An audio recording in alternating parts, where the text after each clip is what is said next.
आज आइए हम सुंदर भाईचारे का प्रेम इस उपदेश शीर्षक के साथ परमेश्वर के वचन का साझा करें। चूंकि कई नए सदस्य सत्य में आ चुके हैं और दुनिया भर के सियोन कई सदस्यों से भरे हुए हैं, तो मुझे लगता है कि सबसे बढ़कर अब हमारे लिए सुंदर भाईचारे का प्रेम रखने का समय है। भाईचारे के प्रेम के बारे में बाइबल क्या कहती है और किस तरह का भाईचारे का प्रेम परमेश्वर चाहते हैं कि हम इस युग में रखें। आइए हम पहले पतरस की पुस्तक पर एक नजर डालें और इसके बारे में परमेश्वर की इच्छा सीखें। पहला पतरस अध्याय 1 आयत 22।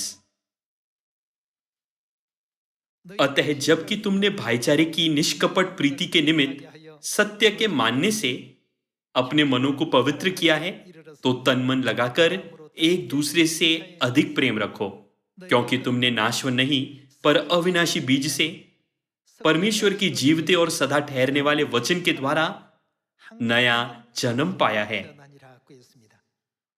बाइबल हमें तन मन लगाकर एक दूसरे से अधिक प्रेम रखो और एक दूसरे के प्रति विचारशील रहना सिखाती है। 175 देशों के लोग सियोन आ रहे हैं। इसके बाद उनकी भाषाएं, संस्कृतियां और वातावरण सभी अलग अलग हैं। इस विविधता के द्वारा परमेश्वर हमें एक बनने के लिए जगाते हैं।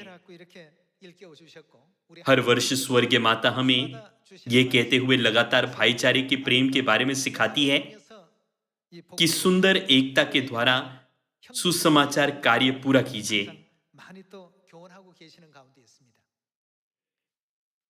भाइयों और बहनों के बीच सुंदर एकता, सद्भाव और विचारशीलता के बिना हम कभी भी पूरी तरह से सुसमाचार को पूरा नहीं कर सकते। इसे स्मरण करते हुए आइए हम यूहन्ना अध्याय 13 पर जाएं। यूहन्ना अध्याय 13 आयत 34। मैं तुम्हें एक नई आज्ञा देता हूं कि एक दूसरे से प्रेम रखो। जैसा मैंने तुमसे प्रेम रखा है, वैसा ही तुम भी एक दूसरे से प्रेम रखो। यदि आपस में प्रेम रखोगे तो इसी से सब जानेंगे कि तुम मेरे चेले हो। बाइबल की 66 पुस्तकों में परमेश्वर ने इस बात का वर्णन किया कि प्रेम सबसे बुनियादी मामला है। परमेश्वर पृथ्वी पर आए और हमारे पापों के कारण उन्हें क्रूस पर चढ़ाया गया। उन्होंने जगत का सारा पाप उठाया। इन सब को एक शब्द में प्रेम कहा जा सकता है। सियोन के सभी लोग जो परमेश्वर का पालन करते हैं, उन्हें परमेश्वर के सदृश होना चाहिए। यदि वे एक दूसरे के बारे में विचारशील नहीं हैं और ये नहीं जानते कि कैसे एकजुट होना है, तो वे नई आज्ञा अर्थात नई वाचा को पूरा नहीं कर सकते जो परमेश्वर ने हमें प्रदान की है। कोरिया और संयुक्त राज्य अमेरिका एक दूसरे से बहुत दूर हैं। कोरिया सुदूर पूर्व में है और संयुक्त राज्य अमेरिका सबसे पश्चिमी देश है। यदि आप कोरिया छोड़कर संयुक्त राज्य में जाते हैं तो आपको पहली बार में अंतर नजर नहीं आएगा। हालांकि वहां दिन प्रतिदिन का जीवन जीते हुए आपको लगेगा कि कई पहलुओं में यहां बहुत अलग है। यहां तक कि लोगों के सोचने का तरीका भी काफी अलग है। कोरियाई पुस्तकों में मुख्य बिंदु कहां दिखाई देता है? आमतौर पर बहुत अंत में। कोरियाई भाषा में हमें वाक्य के अंत को सुनने तक इंतजार करना चाहिए, लेकिन अंग्रेजी भाषा में हम शुरुआत से ही मुख्य बिंदु जान सकते हैं। इसीलिए आपको केवल शुरुआत पर ध्यान देने की आवश्यकता है। महत्वपूर्ण हिस्सा वाक्य के सिर पर आता है, लेकिन कोरियाई में महत्वपूर्ण हिस्सा वाक्य की पूंछ पर आता है। इस सरल उदाहरण के अलावा हमारे जीवन में कई अन्य अंतर है, बहुत सारे अंतर हैं। मैंने केवल कुछ उदाहरणों को साझा किया है, लेकिन वास्तव में बहुत अधिक अंतर है। भले ही हम सभी एक ही चीज को देखते हैं, लेकिन क्योंकि हमारी व्यक्तिगत संस्कृति, परवरिश और पर्यावरण सभी अलग अलग है, तो हमारी राय भी अलग अलग है। मैं किसी चीज को बहुत महत्वपूर्ण मान सकता हूं, लेकिन दूसरा उसे साधारण मान सकता है। क्योंकि हम जो महत्वपूर्ण मानते हैं वो अलग है, हमारे दृष्टिकोण भी अलग है। प्रत्येक व्यक्ति ये कहते हुए अलग अलग चीजों को इंगित कर सकता है कि ये अधिक महत्वपूर्ण है या वो अधिक महत्वपूर्ण है। इसीलिए हमें एक दूसरे की बात मानने और अपनी खुद की राय और आग्रह को थोड़ी सी हटाने की आवश्यकता है। जब हम एक दूसरे की बात मानते हैं तो चर्च अनुग्रह पूर्वक काम कर सकता है, अन्यथा हम सुसमाचार का कार्य कभी पूरा नहीं कर सकते। इसी कारण बाइबल कई बार प्रेम का उल्लेख करती है। परमेश्वर ने इसे हमें एक आज्ञा के रूप में दिया। मैं तुम्हें एक नई आज्ञा देता हूं कि तुम एक दूसरे से प्रेम रखो, जैसा मैंने तुमसे प्रेम रखा है वैसे ही तुम भी एक दूसरे से प्रेम रखो। यीशु मसीह ने हमसे इतना प्रेम किया कि जब हम पापी ही थे तो वो हमारे लिए क्रूस पर मर गए। यदि मसीह को हमारे लिए खुद को बलिदान करना पड़ा क्योंकि हम धर्मी और अच्छे लोग हैं, तो हम संभवतः इस दुनिया में इस तरह का एक और मामला खोज सकते हैं। लेकिन जब हम बेहद गंभीर पापी थे तो परमेश्वर हमें बचाने के लिए पृथ्वी पर आए। जब हम परमेश्वर के इस महान प्रेम के बारे में सोचते हैं तो सियोन के सभी परिवार के सदस्य एकजुट होकर सद्भाव में एक हो सकेंगे। पूर्व और पश्चिम के बीच दृष्टिकोण और विचारों में कई और अंतर है। भले ही मैं इस बिंदु को कुछ महत्वपूर्ण मानता हूं, लेकिन वे नहीं मानते, बल्कि वे किसी दूसरी चीज को अधिक महत्वपूर्ण मानते हैं। परमेश्वर ने हमें प्रेम करने की आज्ञा दी ताकि दुनिया भर के विभिन्न देशों में, विभिन्न संस्कृतियों में रहने वाले सदस्य एक हो सकें। आइए हम रोमियो अध्याय 12 आयत 9 देखें और भाईचारे के प्रेम के बारे में और जानें। प्रेम निष्कपट हो, बुराई से घृणा करो, भलाई में लगे रहो, भाईचारे के प्रेम से एक दूसरे से स्नेह रखो। और हमें क्या करना चाहिए? परस्पर आदर करने में एक दूसरे से बढ़ चलो। आयत 11, प्रयत्न करने में आलसी न हो, आत्मिक उन्माद में भरे रहो, प्रभु की सेवा करते रहो, आशा में आनंदित रहो, क्लेश में स्थिर रहो, प्रार्थना में नित्य लगे रहो। पवित्र लोगों को जो कुछ आवश्यक हो उसमें उनकी सहायता करो, पहुनाई करने में लगे रहो। ये आज्ञा भी परमेश्वर द्वारा दी गई है, ठीक उसी तरह जैसे यूहन्ना अध्याय 13 में है। हम सोच सकते हैं कि परमेश्वर की आज्ञाएं सबत और फसह मनाने के लिए सीमित है, लेकिन बाइबल में परमेश्वर के सभी वचन परमेश्वर की आज्ञाएं हैं। रोमियो अध्याय 13 आयत 8 में भाईचारे के प्रेम के बारे में कहा गया है, आपस में प्रेम को छोड़ और किसी बात में किसी के कर्जदार न हो, क्योंकि जो दूसरे से प्रेम रखता है उसी ने क्या की? उसी ने व्यवस्था पूरी की है। ऐसी दुनिया में जहां हम एक दूसरे को सही ढंग से समझते हैं और भाईचारे के प्रेम को समझते हैं, कोई दुश्मन नहीं होगा। आयत 9, क्योंकि यह कि व्यभिचार न करना, हत्या न करना, चोरी न करना, लालच न करना और इनको छोड़ और कोई भी आज्ञा हो, तो सबका सारांश इस बात में पाया जाता है, अपने पड़ोसी से अपने समान प्रेम रख। ऐसे व्यक्ति के लिए जिसके पास प्रेम है, अपने व्यक्तिगत लाभ के लिए हत्या, चोरी, लालच करना या दूसरों को नुकसान पहुंचाना असंभव है। प्रेम में परमेश्वर की सभी आज्ञाएं शामिल है। आइए हम आयत 10 देखें। प्रेम पड़ोसी की कुछ बुराई नहीं करता, इसीलिए प्रेम रखना क्या है? व्यवस्था को पूरा करना है। परमेश्वर ने मानव जाति को जो व्यवस्था दी है उसे पूरा करने के लिए सबसे आवश्यक तत्व प्रेम है। जिस चर्च में बहुत प्रेम है वो बिना किसी कठिनाई के सुसमाचार का कार्य पूरा कर सकता है। वो हार्दिकता से भरा होता है क्योंकि परमेश्वर हमेशा उस चर्च के साथ होते हैं। सदस्य एक दूसरे के लिए खुद को बलिदान करना जानते हुए समर्पित होते हैं। वे असुविधाजनक स्थितियों में भी धैर्य रखते हैं। लेकिन जिस स्थान पर प्रेम नहीं है, लोग खुद की असुविधाओं, कष्टों और कठिनाइयों के बारे में बात करते हैं। ऐसी जगह पर वे इस पर विचार नहीं करते कि दूसरे व्यक्ति के पास कितना कठिन समय होगा, उसके लिए चीजें कितनी दर्दनाक होगी। इसीलिए आज परमेश्वर बाइबल के द्वारा सियोन की सभी संतानों से कहते हैं, प्रेम पड़ोसी की कुछ बुराई नहीं करता, प्रेम पड़ोसी से कुछ गलत नहीं करता। इसीलिए प्रेम रखना व्यवस्था को पूरा करना है।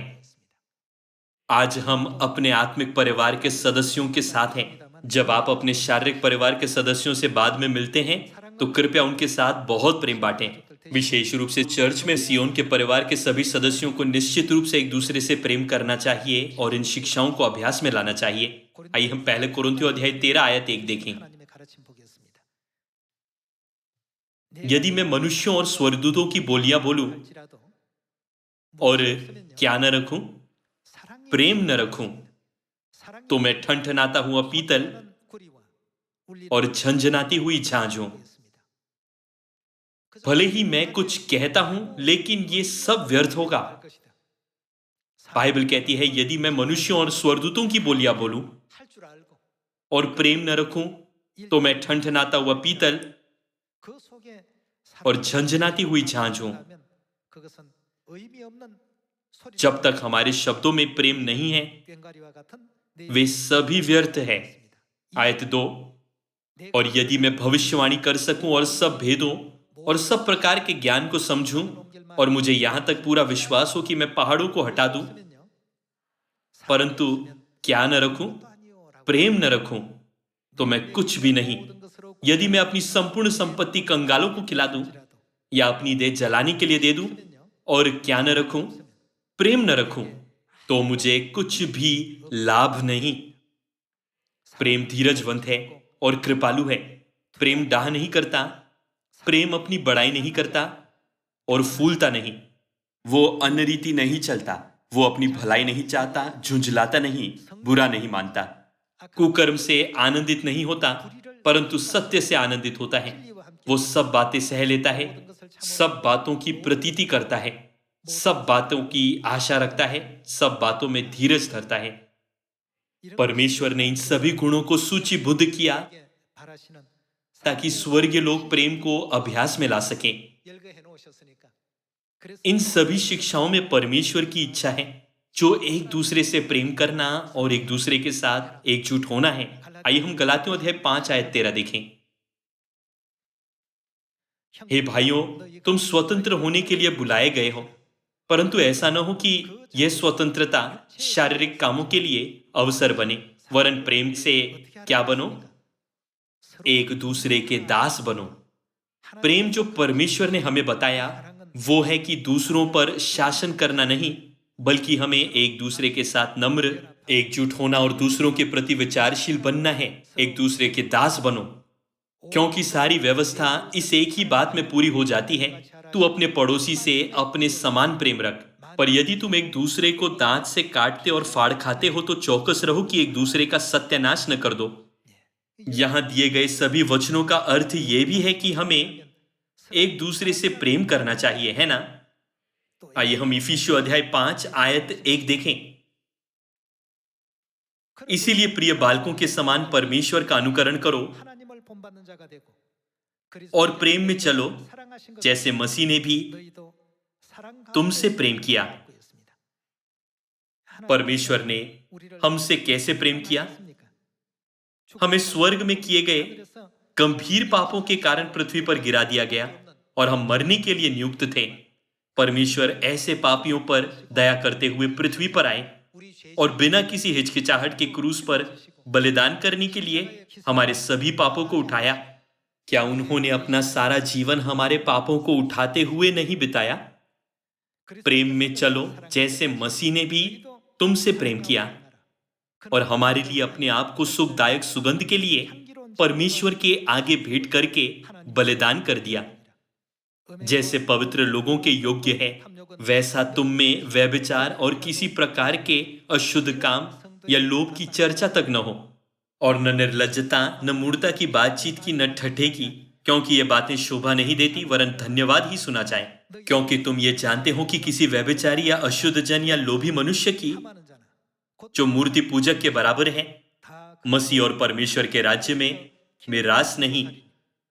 कोई तुम्हें व्यर्थ बातों से धोखा न दे, क्योंकि इन्हीं कामों के कारण परमेश्वर का क्रोध आज्ञा न मानने वालों पर भड़कता है।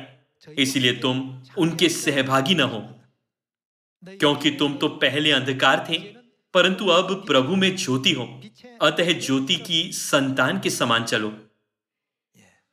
ज्योति की संतानों को प्रेम में रहना चाहिए और प्रेम में एकजुट होना चाहिए। ये सब संभव है क्योंकि हम किसके सदृश हैं?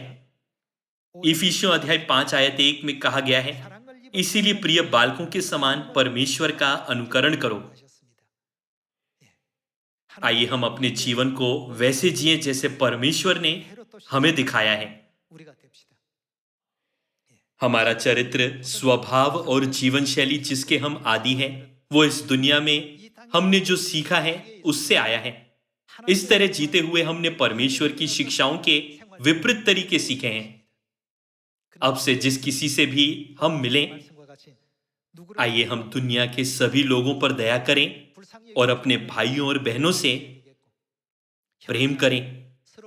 कोई फर्क नहीं पड़ता कि हमें कौन देखता है, ये हमारे बारे में कहा जाना चाहिए।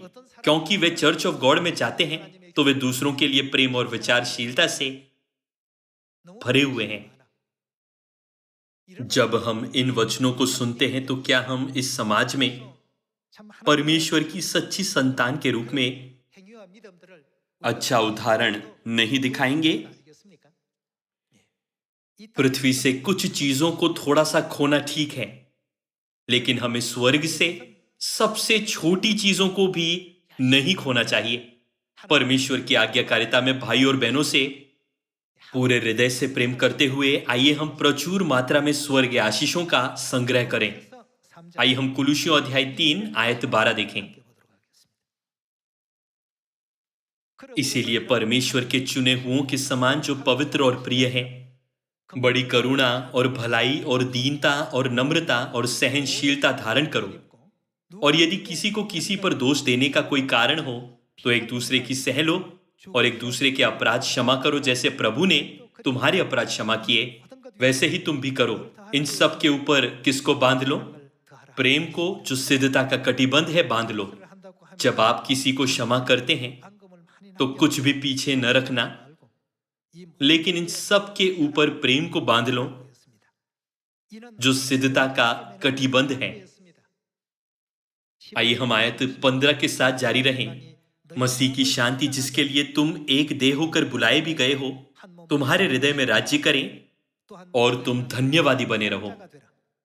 मसीह के वचनों को अपने हृदय में अधिकाई से बसने दो और सिद्ध ज्ञान सहित एक दूसरे को सिखाओ और चिताओ, और अपने अपने मन में अनुग्रह के साथ परमेश्वर के लिए भजन और स्तुति गान और आत्मिक गीत गाओ। वचन में या काम में जो कुछ भी करो, सब प्रभु यीशु के नाम से करो और उसके द्वारा परमेश्वर पिता का धन्यवाद करो। स्थिति कैसी भी क्यों न हो, आइए हम दूसरे व्यक्ति की स्थिति के बारे में सोचें। एक दूसरे को प्रोत्साहित करें और क्षमा करें, एकजुट रहें और धन्यवाद दें। परमेश्वर हमें बाइबल में कई शब्दों के द्वारा ये सब सिखाते हैं। परमेश्वर की संतानों में से हर एक को इन सभी आज्ञाओं का पूरी तरह से पालन करना चाहिए। इस तरह का जीवन जीना स्वर्गीय परिवार के सभी सदस्यों के लिए मानक है। परमेश्वर की आज्ञाओं का पालन करते हुए आपके सामने आने वाली सभी अनुचित स्थितियों और नुकसानों के लिए आपको 1000 या 10,000 गुना अधिक पुरस्कृत किया जाएगा। आइए हम अय्यूब के मामले पर चिंतन करें। परमेश्वर की इच्छा का पालन करते हुए अय्यूब ने कितना अनुग्रहपूर्ण और ईमानदारी से जीवन व्यतीत किया। भले ही शैतान ने अय्यूब के लिए रुकावट और परेशानी डाली, फिर भी उसने अंत तक ऐसे परीक्षणों के अंतर्गत अपनी खराई बनाए रखी। बाद में परमेश्वर ने उसे उसका खोया हुआ सब कुछ लौटाया और उसे पहले की तुलना में 2 गुना आशीष दी। हम ये सब अय्यूब की पुस्तक से सीख सकते हैं। यदि हम इस तरह जीते हैं तो हम मूर्ख कहलाएंगे। यद्यपि संसार में रहते हुए हमारे साथ ऐसा व्यवहार किया जा सकता है, लेकिन परमेश्वर और स्वर्गदूत हमें यह कहते हुए दिलासा देंगे कि आप वास्तव में अपने पापों का पश्चाताप कर रहे हैं। जब हम स्वर्ग जाएंगे तो परमेश्वर हमें सबसे बड़ी आशीष देंगे। भले ही हम परमेश्वर की अपेक्षा के स्तर तक नहीं पहुंचे हैं, लेकिन हमें अधिक से अधिक प्रयास करते रहना चाहिए, क्योंकि ये वचन और आज्ञाएं परमेश्वर की ओर से आते हैं। तो क्या हमें उनका पालन नहीं करना चाहिए? मुझे आशा है कि हम सभी जगत का नमक और ज्योति बन सकते हैं, ताकि हम स्वर्गीय संतानों के रूप में इस दुनिया को शुद्ध कर सकें। आइए हम पहला यूहन्ना अध्याय 2 आयत 8 देखें। फिर भी मैं तुम्हें नई आज्ञा लिखता हूं और ये उसमें और तुम में सच्ची ठहरती है, क्योंकि अंधकार मिटता जाता है और सत्य की ज्योति अब चमकने लगी है। जो कोई ये कहता है कि मैं ज्योति में हूं और अपने भाई से बैर रखता है, वो अब तक अंधकार ही में है। जो कोई ये कहता है कि मैं सत्य में हूं और अपने भाई से बैर रखता है, वो अब तक अंधकार ही में है। आयत 10, जो कोई अपने भाई से प्रेम रखता है वो ज्योति में रहता है और ठोकर नहीं खा सकता, पर जो कोई अपने भाई से बैर रखता है वो अंधकार में है और अंधकार में चलता है और नहीं जानता कि कहां जाता है, क्योंकि अंधकार ने उसकी आंखें अंधी कर दी है। सभी लोगों, यदि हम नई आज्ञा अर्थात नई वाचा का पालन करते हुए जीवन जी रहे हैं, तो हमें एक दूसरे से प्रेम करना चाहिए। यही परमेश्वर की शिक्षा है। भले ही दूसरे अपना आपा खो दें, लेकिन हमें उनसे प्रेम करने के लिए कहा गया है। इस शिक्षण को अभ्यास में लाना कितना कठिन है। सियोन के सदस्यों के रूप में अपने स्वयं के क्रूस को उठाकर स्वर्ग के अनंत राज्य की ओर चलते हुए हमें प्रतिकूल परिस्थितियों में भी धन्यवाद देना जारी रखना चाहिए। हमें एक दूसरे के प्रति भी विचारशील होना चाहिए। दुनिया के लोग हमारे जीवन के तरीके के लिए हमारी प्रशंसा करते हैं। चर्च ऑफ गॉड की शिक्षाएं और सिद्धांत दुनिया की शिक्षाओं से अलग है। हम उनके बारे में ज्यादा नहीं जानते, लेकिन सभी चर्च के सदस्य सुखद और सौम्य दिखते हैं। उनकी सज्जनता उनके चेहरे पर देखी जाती है और उनके कामों में स्पष्ट प्रकट होती है। आजकल हम अक्सर अपने पड़ोसियों को ये बातें कहते हुए सुन सकते हैं। न केवल यहां बल्कि सभी देशों में भी ऐसा है। दुनिया भर में हमारे चर्च ऑफ गॉड की स्थापना चाहे किसी भी क्षेत्र में हुई हो, वो जगह बहुत उज्जवलता से चमकती है। हमें परमेश्वर की शिक्षाओं को थोड़ा थोड़ा करके अमल में लाने की आवश्यकता है। आज एक बार, कल 2 बार और परसों 3 बार। सियोन की सभी संतानों को दिन प्रतिदिन ज्योति की संतानों के रूप में बदलना चाहिए। परमेश्वर ने हमसे इतना प्रेम किया कि वो स्वर्ग में अपने सिंहासन को पीछे छोड़कर पृथ्वी पर आए। हमारे बदले उन्होंने हमारे सभी पापों को उठाया और क्रूस की पीड़ा को सहन किया। चूंकि परमेश्वर ने इस तरह हमारे लिए अपने प्रेम को व्यक्त किया, तो सियोन की सभी संतानों को उनके नमूने का पालन करना चाहिए। जैसे मैंने आपको पहले बताया है, एक गुस्सैल स्वभाव वाले एक बॉस ने हमारे भाई को कंपनी के खाने के दौरान एक पेय की पेशकश की, लेकिन हमारे भाई ने विनम्रता से इसे अस्वीकार करते हुए कहा, मैं चर्च जाता हूं, मैं शराब नहीं पीता। जब उनका प्रस्ताव स्वीकार नहीं किया गया, तो बॉस ने हमारे भाई को थप्पड़ मार दिया। कितना अन्यायपूर्ण और अनुचित है। ऐसा इसीलिए नहीं था कि उसने कुछ गलत किया था। वो और अधिक वहां नहीं रह सका। वो वापस घर चला गया और उसने उस पर विचार किया, क्या मुझे इस कंपनी में काम करते रहना चाहिए? वो तुरंत अपना इस्तीफा सौंपना चाहता था। दूसरी ओर ये देखते हुए कि परमेश्वर की शिक्षाएं मौजूद हैं, उसने बार बार उस पर विचार किया। जब यीशु ने अन्याय से क्रूस पर चढ़ाए जाने का दुख अनुभव किया, तो उनके लिए यह कितना अधिक अन्यायपूर्ण और दर्दनाक था। फिर एक ईसाई के रूप में क्या मेरे लिए यह रवैया रखना ठीक है, क्योंकि मुझे एक बार मारा गया था? ऐसा सोचते हुए कुछ दिनों तक घर पर रहने के बाद वो निष्कर्ष पर आया, इस बीच कंपनी ने बॉस के मामले को लेकर एक अनुशासनात्मक समिति का गठन किया और वो अपनी नौकरी खोने की कगार पर था क्योंकि वो अपने एक अधीनस्थ के साथ हिंसक हो गया था। ये पता चलने के बाद हमारा भाई काम पर गया और अपने बॉस को बचाने का बीड़ा उठाया। मैं उनका अधीनस्थ हूं और मैंने उनकी पेशकश को अस्वीकार करते हुए उनकी बात नहीं मानी। इसीलिए यदि कोई गलत था तो वो मैं ही था जिसने गलत किया, ना कि वो। हमारा भाई अनुशासनात्मक समिति के प्रत्येक सदस्य से मिला और उनसे कहा, कृपया उन्हें बाहर न निकालें। ये हमारी कंपनी के लिए एक बड़ी क्षति होगी। वो बहुत सक्षम है। अंत में अनुशासनात्मक समिति द्वारा बॉस को माफ कर दिया गया और वो वहां काम करना जारी रख सका। बॉस ने स्वयं सोचा, क्या इस तरह का व्यक्ति वास्तव में दुनिया में मौजूद है? उसके लिए अपने गुस्से को व्यक्त करना और मेरे खिलाफ आरोपों को लगाना स्वाभाविक है क्योंकि मैंने उसे थप्पड़ मारा था। इसके बजाय उसने मुझे निकालने से रोकने के लिए बहुत प्रयास किया। यदि मैं वो होता तो क्या मैं ऐसा कर सकता था? उसने ये समझने की कोशिश की कि उसके अधीनस्थ व्यक्ति के लिए ऐसा करना कैसे संभव था। आखिरकार उसे पता चला कि यह इसीलिए था क्योंकि वो परमेश्वर की शिक्षा का पालन करता था। भले ही बॉस पहले चर्च नहीं गया था, लेकिन आखिरकार उसने परमेश्वर को जाना और अपने अधीनस्थ व्यक्ति को धन्यवाद दिया। बाद में उसने अंगीकार किया कि वो परमेश्वर पर कैसे विश्वास करने लगा।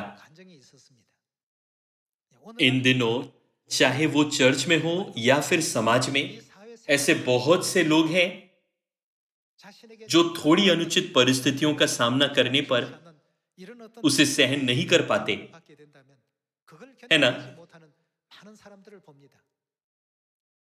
यीशु के साथ कितना झूठा और गलत व्यवहार किया गया। हम पापी क्रूस के दंड के लायक हैं, लेकिन यीशु जो निष्पाप थे ने हमारे बदले क्रूस उठाया और सभी लोगों की निंदा और तिरस्कार को सहन किया। उन्होंने उन पर थूका, उन्हें मुट्ठी से मारा और थप्पड़ भी मारा। कई अपमानजनक टिप्पणियों को सुनते हुए वो क्रूस पर चढ़ाए गए। वो मेरे वर्तमान दुख की तुलना में कितना अधिक दर्दनाक रहा होगा। परमेश्वर के बारे में सोचते हुए वो अपने होश में आया। पहले तो हमारे भाई ने केवल अपने बॉस के अनुचित व्यवहार के बारे में सोचा और इसे असहनीय माना, लेकिन जब उसने यीशु मसीह के बारे में सोचा तो उसने स्वयं से कहा, मुंह पर एक थप्पड़ कुछ भी नहीं है। क्या यीशु निष्पाप होने के बावजूद बदतर वेदनाओं से नहीं गुजरे? बॉस के बारे में क्या उसके पास विवेक नहीं है? वो अच्छी तरह जानता था कि उसने कितना गलत व्यवहार किया है। अपने अधीनस्थ व्यक्ति की धीरज, धैर्य और प्रेम के कारण वो सोचने लगा, जिस चर्च में वो जाता है उस चर्च में जाना योग्य होगा। इस तरह एक फल उत्पन्न हुआ। आज भी कई आत्माएं हैं जो मसीह के प्रेम को नहीं जानती। हमें अपने आसपास के लोगों के साथ न केवल जब हम चर्च में होते हैं, बल्कि जब हम बाहर होते हैं, तब भी भाईचारे के प्रेम, एकता और परमेश्वर के पवित्र प्रेम को अभ्यास में लाना चाहिए। परमेश्वर ने हमें सभी लोगों के साथ प्रेम साझा करने का विशेष अधिकार दिया। क्या हमें उनके साथ इस प्रेम का साझा नहीं करना चाहिए क्योंकि हमने इसे बहुतायत से प्राप्त किया है? चाहे हम किसी भी स्थिति में हो, चाहे चर्च में हो या घर में, हमें मसीह के प्रेम का दुनिया भर के सभी लोगों के साथ साझा करना चाहिए। आशा है कि आप सभी परमेश्वर के सौम्य पुत्र और पुत्रियां होंगे। मैं ये उपदेश समाप्त करना चाहूंगा। आपका बहुत बहुत धन्यवाद।